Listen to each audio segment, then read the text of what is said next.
Bonjour, je suis coach énergéticienne Jian Laraichi et aujourd'hui dans cette vidéo on va parler d'une thématique très importante qui est la codépendance affective.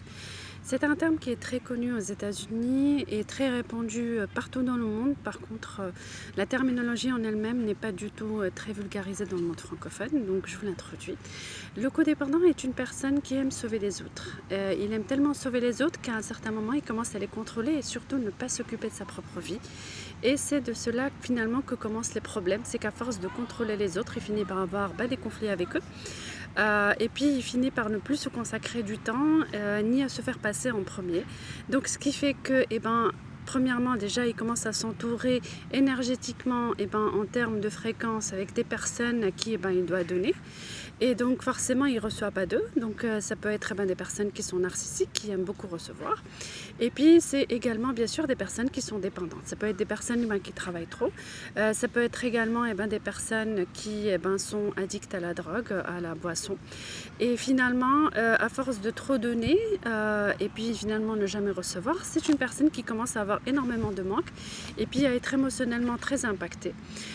Et finalement, comment est-ce que ça se passe pour elle? C'est une personne qui commence à devenir en attente. On attend de beaucoup de recevoir, mais finalement, elle finit par ne pas recevoir et être encore plus émotionnellement impactée par ça. Donc, comment est-ce que ça se passe finalement plus tard comme solution? La solution, c'est tout simplement le fait de commencer à se donner à soi-même en premier, se faire passer d'abord, et puis bien évidemment pouvoir se valoriser soi-même, s'aimer soi-même, reconnaître ses comportements où on se reconnaît dans l'amour de l'autre plus que dans l'amour de soi, et faire un gros travail sur soi pour pouvoir se libérer d'être le sauveur de l'autre, de vouloir tellement le contrôler, mais plutôt se contrôler soi-même pour pouvoir réussir soi-même sa vie plutôt que d'attendre que sa vie soit réussie à travers la réussite de l'autre.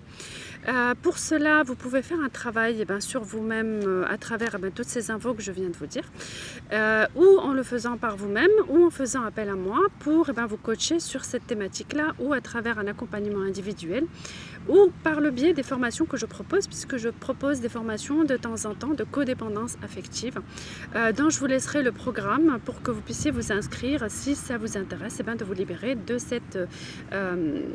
ce symptôme-là qui vous pourrit la vie et dont parfois la vie va vous pousser à ce que vous puissiez vous en libérer pour que vous puissiez attirer à vous des personnes qui sont dans l'acceptation de recevoir et de donner, et pour que vous-même vous puissiez être dans une autre fréquence beaucoup plus positive, d'être dans la joie, d'être vous, d'être dans l'équilibre entre le don et le recevoir. À bientôt!